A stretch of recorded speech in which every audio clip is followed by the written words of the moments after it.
Hello and welcome to the When the Boat Comes In podcast, speaking about the episode, what it was like in Murmansk. It's a very good episode. There's two themes of this episode. First of all, you got Jimmy the thief. Yeah, Jimmy's a young lad who's thieving for his mother, basically on her orders, really. She's a widower, yes, but she isn't exactly living a life of poverty. It doesn't seem that way. I mean, he even nicks bottles of gin for her. So, yeah, but eventually he ends up trying to steal from Jack, and that's a huge mistake. We'll talk about that later. The other theme of this episode is all to do with politics. Stan Little and also Geordie Watson want Jack Ford to speak at one of their meetings for the Labour Party so that he can get in. And eventually Jack does speak for Geordie Watson. But to begin with, it's quite funny. Stan comes to visit Jack and he comes empty-handed, as Jack says, so he doesn't get anything in return. And that was the way of the world, and I still think it is, actually. You give me something and I'll give you something. It's very much like that. Why, promises is no good. We want votes. Shipyard votes. We can't get them, but you can. Jack, I want you to speak for him. Oh, I'm pretty busy, Stan. Why, we're all busy, but... Why, you are a leader. I mean, like Geordie, you've got obligations. I'm an expert, Stan. Industry's my game, not politics. Why, I know, but why the lads will listen to you? The lads will listen to anybody that tells them what they want to hear. I'm sorry, Stan. Give Geordie my regards and tell him I'll be voting for him.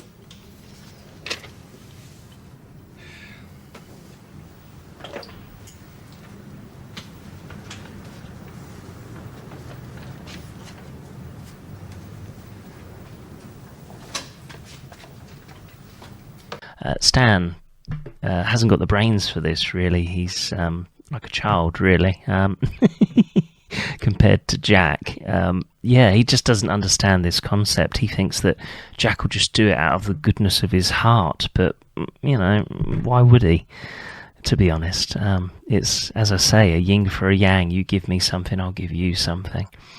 So, yeah, Stan comes to visit him, doesn't really convince Jack of anything.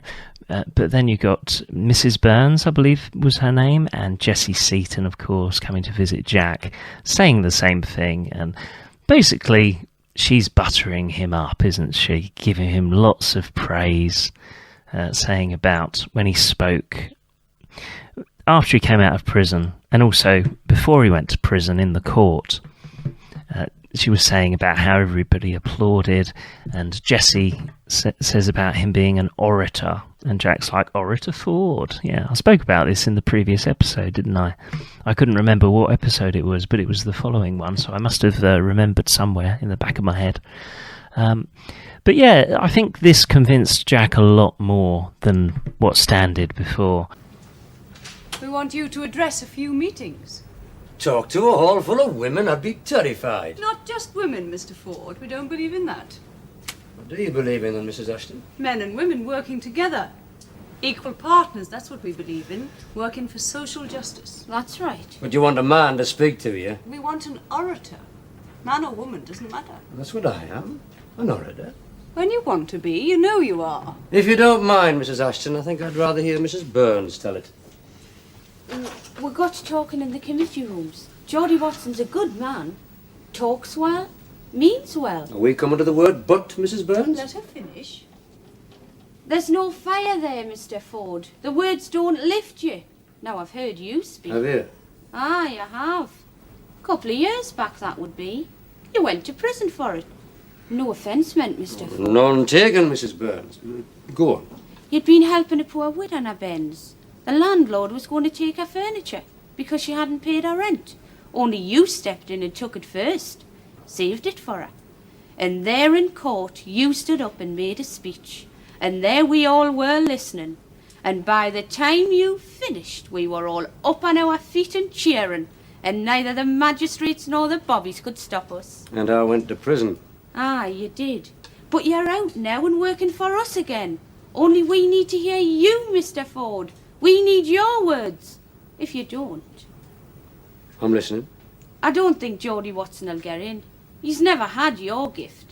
But of course, eventually Jack agrees once a deal is struck, and that's the way of the world, isn't it? You give me something, I give you something. And basically he wants Matt to become a counsellor and a GP. They can't guarantee the GP, but they'll try for it, apparently. So in principle, he's done a deal for speaking for Geordie Watson, in principle.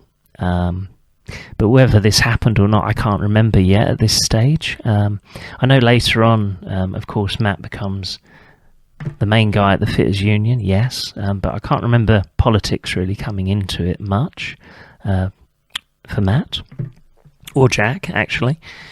But he does eventually speak for them, and it's brilliant, isn't it? It's a great speech anyway, but the icing on top of the cake is that nobody near the end of the speech puts their hands up, but then 5 or 6 people do when Jack wants them to, and this is because he's paid them off. Yeah, very clever. And I love what he says to Jesse Seaton. That's just so brilliant. I always laugh.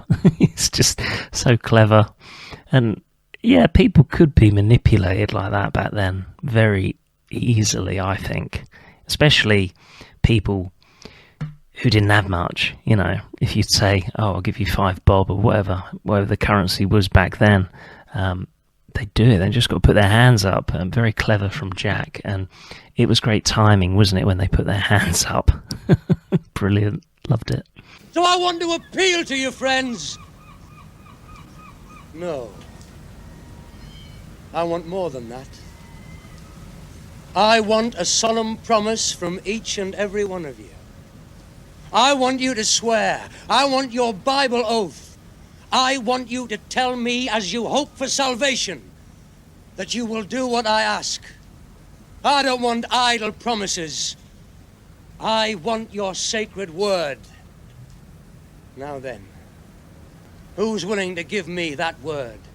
God's honor, that come what may, you will go to the polls and vote for Geordie Watson. If it rains, if it sleets, if it snows, if you've got to crawl, if you've got to get your friends to carry you.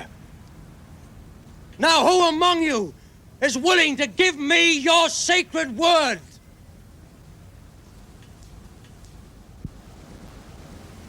Not one. Oh, ye of little faith. I will. And me. Me too. I will. God bless you, friends. God bless you.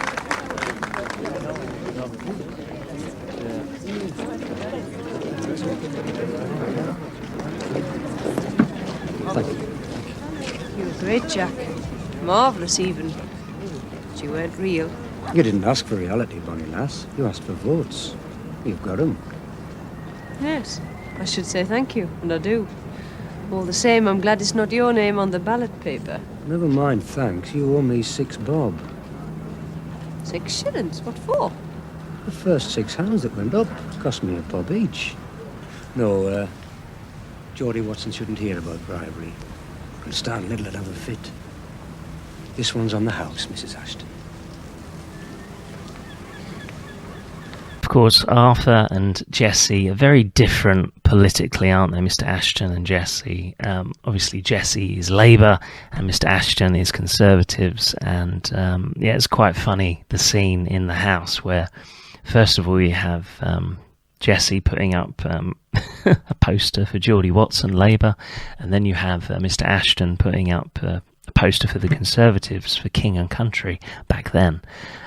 Yeah, I find this really funny, and it is surprising how they ever got together in the first place. I know it was a deal, wasn't it? It was to help her family, basically, because they're polar opposites, aren't they? Particularly politically.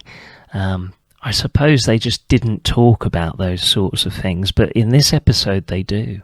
When Arthur said he was hungry, and then Jesse's like, "You've never starved in your life." It's quite funny. Yeah. But I think that's really funny, the way they both put posters up, and it shows you the polar opposites they have as a couple, their beliefs, and it's very funny. Yeah.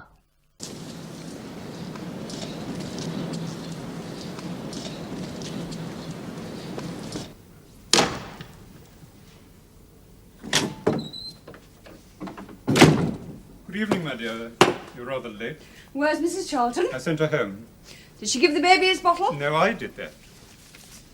Everything's been attended to. We can have our row in peace. You had no right, absolutely no right. But I had, Jessie. Making me a laughing stock. Then there are two of us. Don't be ridiculous. Laughing stocks are always ridiculous. Why should you think you're a... Because of Jack. Because of Jack. Second best can't help but be ridiculous. If it's shown to be second best. I believe in my party too, you know. King and country. The rich man in his castle, the poor man at his gate. If you like. You should remember how it goes on, Arthur. God made them high or lowly and ordered their estate. Estate means their station in life. It means if you're born poor, you stay poor. Some of us, most of us, will always be poor. You and I, we're not in the rich man's castle, but we're not begging at his gate either. You should be grateful for that. It gives you the financial security you need. For what? To tear down the things I hold sacred.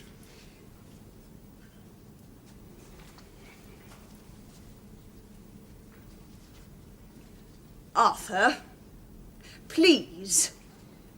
I'll beg you if you like. Please take down that poster. You corrected me quite rightly today. I spoke of my house and you pointed out that it's ours. In our house, each of us is entitled to his or her political beliefs. So long as we both live in it.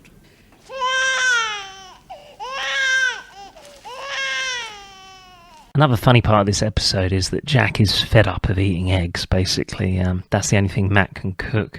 And they're going to get a new cook. And she's a very good character, Sarah Litton. Brilliant character, in fact. Eventually she does end up with Matt, doesn't she? And it's very funny because they're courting at this stage. I love that old-fashioned word. My nan used to say that. Are you courting? Yeah.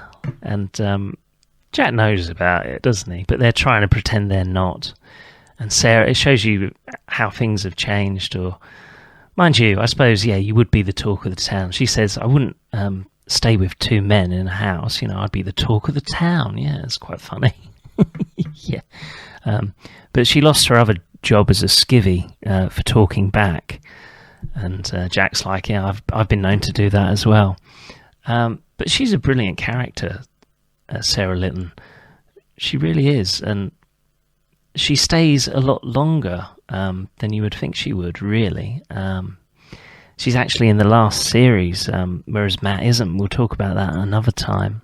But yeah, she's the only character from the original series, really, that's in the last series, apart from the last two episodes, is it?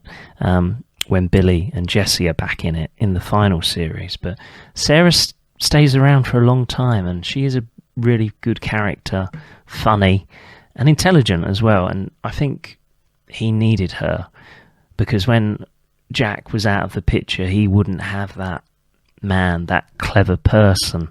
You know, I'm not saying he's dumb. He's not dumb, but sometimes he lets emotions run away with him. And I think Jack even said in a previous episode about how he listens to people. He gets a bit influenced by people. So he needed Sarah Litton. Yeah, great character. Now what? Somebody upstairs. Get away. I'll tell you there is.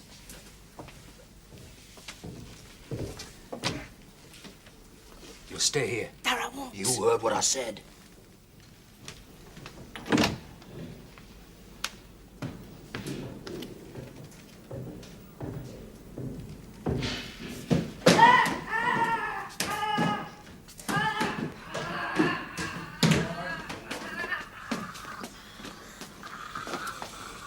Why, it's only a bane.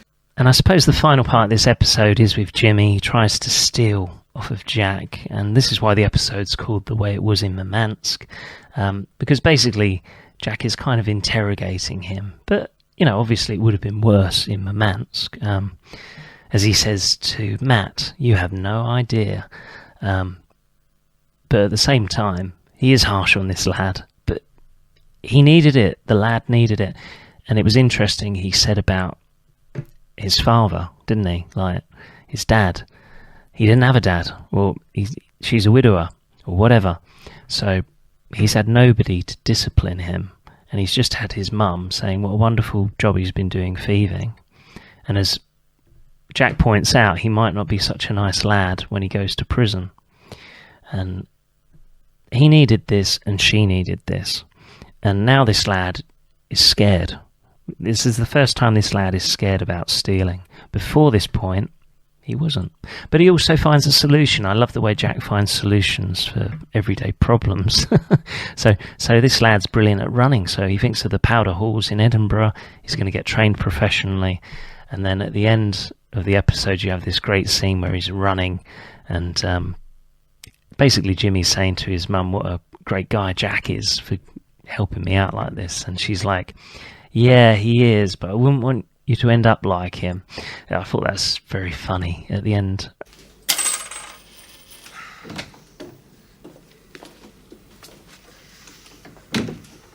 I hope you're proud of yourself. Sit down and shut up or leave.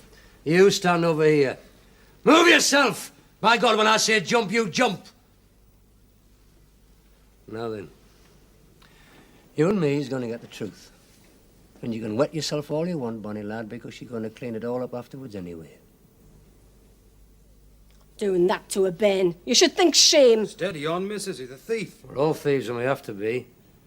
Did he have to be? Me man's dead. Pneumonia. There's nowt coming in. See anything, Matt? Bottle of gin empty. I didn't buy it. Thieved that for you and all, did he? You have got a loving son. I know that, mister. But he mightn't be so loving if he goes to Borstal.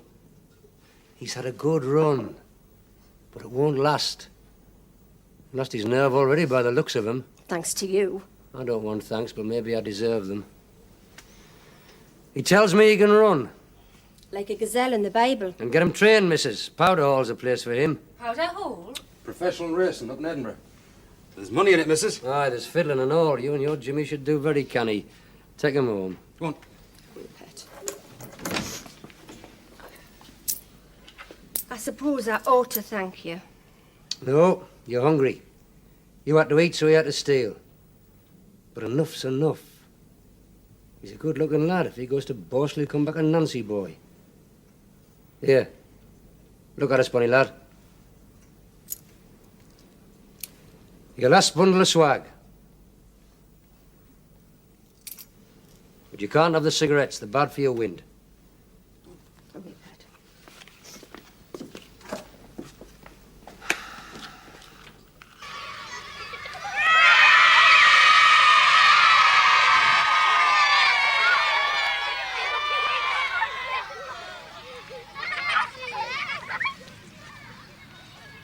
Decent of you to turn out. You said I had to present the prizes. Had to. Did I really say had to? But why aren't you canvassing? No need. I think we're in, Arthur. Good God. What on earth's he doing here?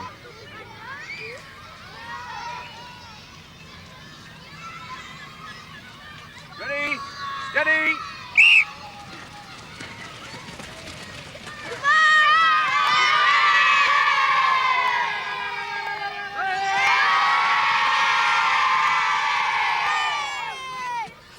Like you said, missus, the lad's a flyer. Now don't you forget Powder Hall.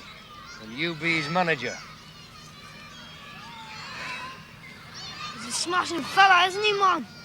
Mum, isn't he a smashing fella, I said? You think so, do you? Aye, well, maybe you're right. I hope you don't end up like him, that's all. I think this is a really good episode, actually. You've got a lot of different... There's a lot of politics in it, but interesting politics. It's not boring, is it? It's never boring when the boat comes in. I remember saying that to Susan Jameson about the politics in When the Boat Comes In, but it was never boring. It was always interesting. It was always entertaining. And in this episode particularly, because you have Mr. Ashton and Jesse quibbling over, putting posters up to do with their political beliefs. You've got Jack speaking at the rally for Labour for Geordie Watson. You've got the deals behind the scene. You see how things like that would happen back then, and probably today. You give me something, I give you something. It's that kind of thing. And you've also got Jimmy the Thief thrown in for good measure. So I would say this is a really good episode of When the Boat Comes In. I really enjoyed it, and yeah, I mean, it's not my favourite, as in like the best one, but I would say it's somewhere in the middle. One day I will rate every episode of When the Boat Comes in order, I think. Once I've talked about every episode, I'm going to finish this series, and then I'm actually due to have a baby. Yeah, so I may be slowing down a little bit. I still will be doing it, but I might have to slow down a little bit because I'm going to be a bit busy, aren't I? But I will continue to do it, of course, because I love doing it and I love the show.